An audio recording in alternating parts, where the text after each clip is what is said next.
여러분 반갑습니다. 마태복음 말씀 묵상 시간입니다. 우리가 멸망으로 인도하는 넓은 길이 아니라 비록 좁고 협착하지만 생명으로 인도하는 그 좁은 길로 접어들 수 있기를 간절히 소망합니다. 여러분, 우리가 운동장에서도 달리기를 할 때 트랙을 타지 않습니까? A 트랙을 타느냐 B 트랙을 타느냐 하는 것은 중요합니다. 왜냐하면 A 트랙을 탄다면 반드시 그 사람은 A 지점에 이르게 될 것이고 B 트랙을 탄다면 그 사람은 B 트랙에 이르게 될 것이기 때문입니다. A 트랙 탄 사람이 갑자기 B 트랙으로 넘어와 가지고 그렇게 가로질러 가면 그 반칙입니다. 여러분, 우리가 대학 때도 이 학점이라는 것이 있죠. 그래서 이 학점 관리를 할 때 예를 들어서 저는 이제 신대원에서 목회자 이 트랙을 탑니다. 그러면 그 목회자 트랙에 맞는 과목들을 이수를 합니다. 어떤 분들은 처음부터 나는 선교사 해야겠다 하는 분들은 이 선교 쪽에 관심을 가지고 그 트랙을 탑니다. 어떤 사람은 나는 신학자가 되고 싶다. 그러면 이 그 좀 더 이제 세부적인 어떤 신학에 관련된 이제 과목을 이수를 하게 됩니다. 이처럼 여러분, 트랙은 매우 중요합니다. 그 트랙은 길이죠. 내가 걸어갈 수 있는 길, 그 길을 어떤 걸 선택하느냐 하는 것은 중요합니다. 여러분, 우리 모두는 하늘 순례자이지 않습니까? 우리가 하늘 순례를 해나갈 때 어떤 길을 선택하느냐 하는 것은 중요합니다. 만약에 내가 정말 넓어서 저기 가면 좋겠다 싶은데 그것이 만약에 멸망의 길이라고 한다면 얼마나 가슴 아프겠습니까? 오늘 주님께서는 우리에게 말씀을 합니다. 너희는 하늘 순례자인데 이 좁은 문으로 들어가라 라고 말씀을 합니다. 자, 오늘 말씀 마태복음 7장 13절에서 20절 말씀입니다. 13, 14절 제가 읽어드립니다.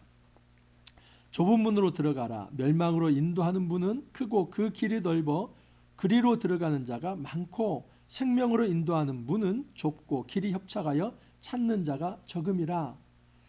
이제 주님께서 두 가지의 문을 소개합니다. 하나는 넓은 문이고 또 하나는 좁은 문입니다. 근데 그 넓은 문은 사실은 많은 사람들이 들어가는 아주 인기 있는 문입니다. 그곳에 가면 편안함이 있고 그곳에 가면 뭔가 화려하고 또 풍요가 있고 어려움이 없고 그럴 것 같습니다. 그런데 그 좁은 문으로 들어가서 그 트랙을 타면 어디에 이르게 되냐면 멸망에 이르게 됩니다. 여러분, 이 땅에서 아무리 호의호식하고 또 평안하고 풍요한다고 한들 그 마지막이 멸망이라고 한다면 그 잠깐의 삶 속에서 좀 편안하게 사는 것이 뭐가 그렇게 의미가 있겠습니까?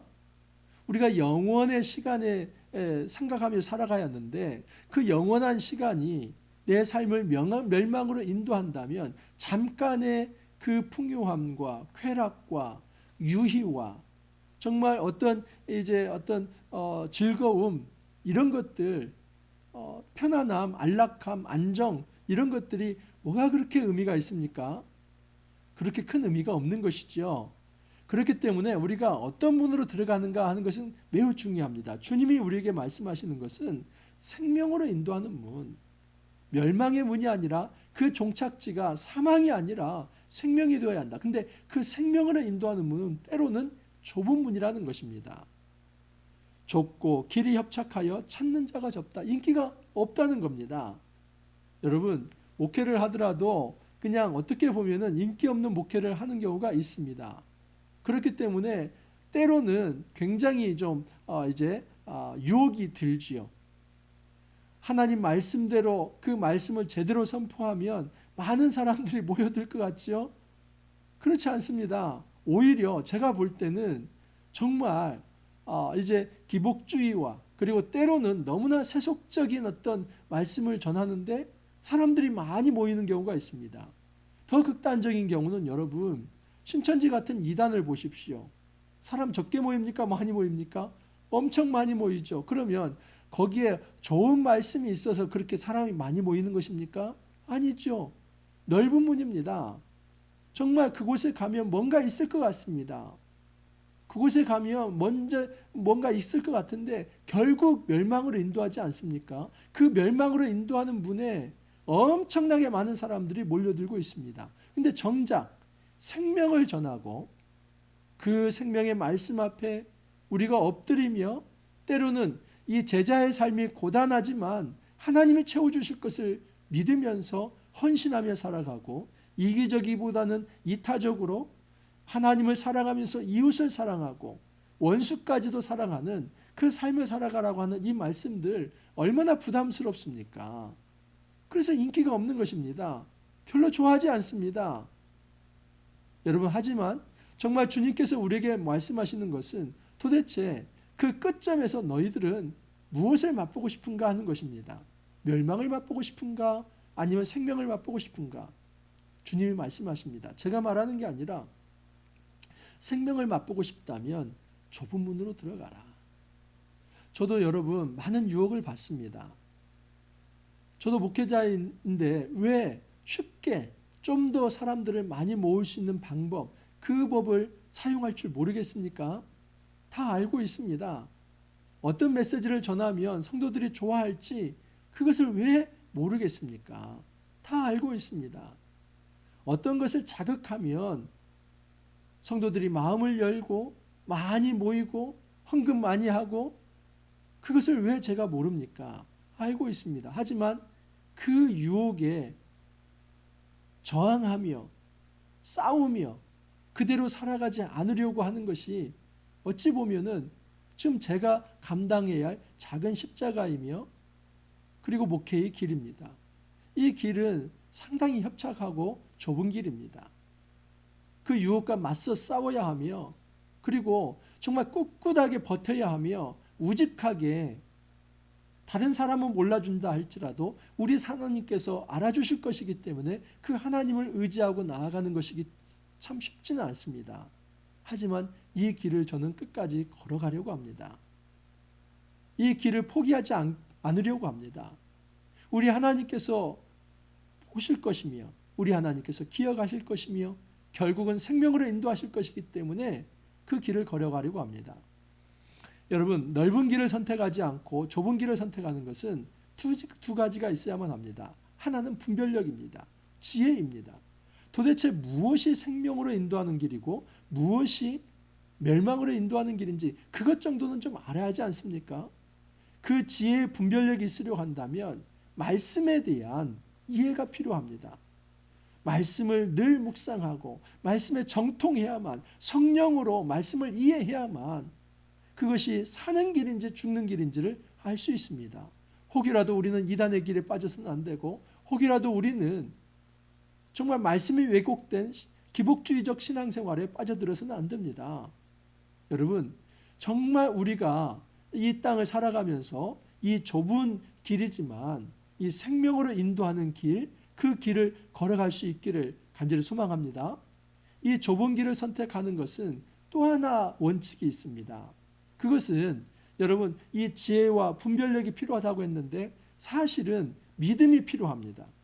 믿음이 없으면 이 좁은 길을 선택할 수 없습니다. 분별을 해서 이것이 멸망의 길이고 이것이 이게 생명의 길인지 판단이 됐습니다. 분별이 됐습니다.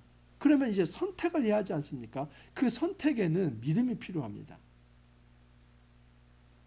내가 지금 이 좁은 길을 걸어갈 때는 고난이 예상되고 실제로 고난을 감수해야만 합니다. 근데 그 고난 속에서도 우리 하나님이 동행하실 것이며 끝까지 하나님이 돌보실 것이며 그 마지막 지점에서 우리 하나님께서 구원으로 보상할 것이라는 그 믿음과 신뢰가 없다면 결코 좁은 길을 선택할 수 없습니다. 이건 목회자도 마찬가지입니다. 제가 때로는 인기는 없지만 정말 하나님의 말씀에 기대어서 그 말씀의 원리와 원칙을 제대로 선포하며 그리고 그것을 먼저 제가 실천하면서 다른 사람에게도 함께 설득하며 이 길 같이 가자고 이야기를 하는 것은 믿음이 없으면 불가능한 것입니다. 여러분, 우리 분별할 줄 알아야만 합니다. 15절 이하를 보면 거짓 선지자들을 삼가라. 양의 옷을 입고 너희에게 나아오나 속에는 노략질하는 일이라. 그들의 열매로 그들을 알지니 가시나무에서 포도를 또는 엉겅퀴에서 무화과를 따겠느냐. 이와 같이 좋은 나무마다 아름다운 열매를 맺고 못된 나무가 나쁜 열매를 맺나니. 분별력을 가지라는 겁니다. 제발 거짓 선지자를 분별하라는 겁니다. 양의 옷을 입고 나오지만 그들은 양이 아니라 일이라는 겁니다. 잡아먹으려 하는 것입니다. 함부로 이단에 빠지지 마십시오. 그 교주가 왕 노릇하고 하나님 노릇하고 재림주 노릇하고 그런 곳에 가서 믿음이 있다고 말하지 마십시오. 여러분, 그것은 매우 넓은 길입니다. 그곳에 가면 생명이 있을 것 같지만 다 멸망의 길입니다. 우리가 분별해야만 합니다. 여러분, 분별할 수 있는 원칙이 있습니다. 그것은 그 사람에게 열매가 있는지를 따져보면 됩니다. 내가 말하고 있는 이 메시지가 정말 생명의 열매가 있는지, 아니면 그 메시지를 전하면서 오히려 그 백성들을 이리처럼 노력하며 잡아먹으며 자기의 탐욕과 배를 불리려고 하는 것인지 그거 살펴보십시오. 모든 이단의 교주들은 탐욕스럽습니다. 여러분, 단 한 사람도 탐욕스럽지 않은 그런 교주는 없습니다. 그런데 왜 그 교주들을 따라갑니까? 일반 교회도 마찬가지입니다. 정말 전하는 메시지와 그 삶을 보면서 정말 탐욕스러웠다 한다면 그것은 제대로 된 말씀의 삶을 살아가는 것이 아닙니다. 우리가 분별을 하면서 정말 어떤 길이 바른 길이고 어떤 길이 정말 생명으로 인도하는 길인지를 잘 분별할 수 있어야만 합니다. 최소한 이것이 양인지 일인지는 구별할 수 있어야만 합니다. 좋은 나무가 나쁜 열매를 맺을 수 없고 못된 나무가 아름다운 열매를 맺을 수 없느니라. 아름다운 열매를 맺지 아니하는 나무마다 찍혀 불에 던져지느니라. 여러분, 이것은 세례 요한이 이미 이제 마태복음 3장에서 하셨던 말씀입니다. 마태복음 3장 10절을 보면 이미 도끼가 나무의 뿌리에 놓였으니 좋은 열매를 맺지 아니하는 나무마다 찍혀 불에 던져지리라. 세례 요한이 유대 광야에서 전파합니다. 회개하라, 천국에 가까웠다 하면서 그렇게 전파하니까 여러분, 정말 이때에 예루살렘에서 아주 고위 관료들, 이 바리새인들이 찾아왔습니다. 근데 그들을 향해서 세례 요한은 독사의 자식들아 라고 얘기를 합니다. 그러면서 주의하라, 도끼가 나무 뿌리에 놓여 있다. 너희들 또 회개하지 않는다면 찍혀서 불에 던져질 것이다. 이런 의미에서 지금 열매 맺지 않는 무리들, 1차적으로는 그 당시의 종교 지도자들, 지도자 노릇을 하고 있지만 정말 위선되게 말하는 것과 그들의 삶이 다른 그런 어떤 아주 이중인격자와 같은 그런 어떤 사람들 주의하라는 겁니다. 그들은 열매가 없다는 것입니다. 정말 주님께서 말씀하시는 것은 너희가 서기관과 바리새인의 의보다 더 나아야 한다는 것은 그 서기관과 바리새인들의 이중성을 두고 말씀을 한 겁니다. 율법을 형식적으로 다 지킨다고 하지만은 정작 안식일 계명을 하면서도 어떻게 얘기합니까? 안식일 날 생명을 구하는 일에, 병을 고치는 일에 있어서 그거 왜 하냐? 그 안식을 어겼다 그렇게 말하지 않습니까? 정말 안식일을 문자적으로 지킨다고 하면서 그 안식일에 죽어가고 병들고 귀신 들려서 그 정말 힘들어하는 그것을 외면하지 않습니까? 주님이 그것을 하는 것에 대해서 이제 토를 달지 않습니까? 이게 무슨 제대로 된 영성입니까? 그게 무슨 열매입니까? 그래서 주님은 열매로 알지니라 말씀을 합니다. 여러분, 우리 삶 속에서 진정한 열매가 있기를 바랍니다. 결코 신앙생활은 입술의 말에서 끝나지 않습니다. 주님이 우리에게 말씀하시는 것은 너희는 열매로 알지니라. 너희들이 어떤 열매를 맺느냐에 따라서 너희들의 본질이 사단에게서 왔는지 아니면 그리스도에게서 왔는지 판단해 볼 수 있다 하는 것입니다.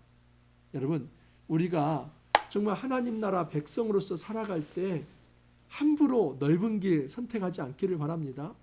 넓은 길은 지금 살기 좋습니다. 풍요와 평안을 약속합니다. 그곳에 들어가면 부족함이 없을 것 같습니다. 많은 유혹이 있습니다. 돈의 유혹이 있고 재물의 유혹이 있고 명예와 모든 쾌락의 유혹이 있습니다. 그거에 젖어 살면 정말 즐거울 것 같지만은 조금만 지나보십시오. 나이 들면 건강 잃게 되고 이제 죽음의 날 앞에서 여러분 주님 만나야지 않습니까? 그때 만약에 심판의 자리에 있게 된다면 이 땅에서 환락과 쾌락과 그 즐거움과 희락을 느낀 것이 무슨 의미가 있겠습니까? 주님은 우리에게 말씀하십니다. 제발 복음의 길로 들어서라는 겁니다. 그 복음의 길로 들어섰을 때 복음에 합당한 열매를 맺는 삶이 결코 쉽지는 않습니다. 고난이 전제됩니다. 왜냐하면 우리는 연어처럼 강을 거슬러 살아가는 존재이기 때문입니다. 세속의 세계관이 있습니다. 산상수훈의 세계관은 세속의 세계관과 정반대입니다. 그러므로 강을 거슬러 올라가는 연어처럼 우리는 이 세속의 가치관과 맞서 싸우면서 하나님 나라 윤리를 실천하며 살아가기 때문에 얼마나 어렵습니까? 쉽지 않습니다. 버겁습니다. 눈물이 있고 수고가 있으며 땀이 있으며 정말 결핍과 고난과 어려움이 있습니다. 그러나 주님께서는 그 길을 걸어갈 때 그 마지막 트랙에 종점에 생명이 있을 거다 그렇게 약속을 합니다. 우리가 함부로 눈에 당장 보기에 좋은 넓은 길에 들어서서 사망의 길에 일어서지 않기를 바랍니다.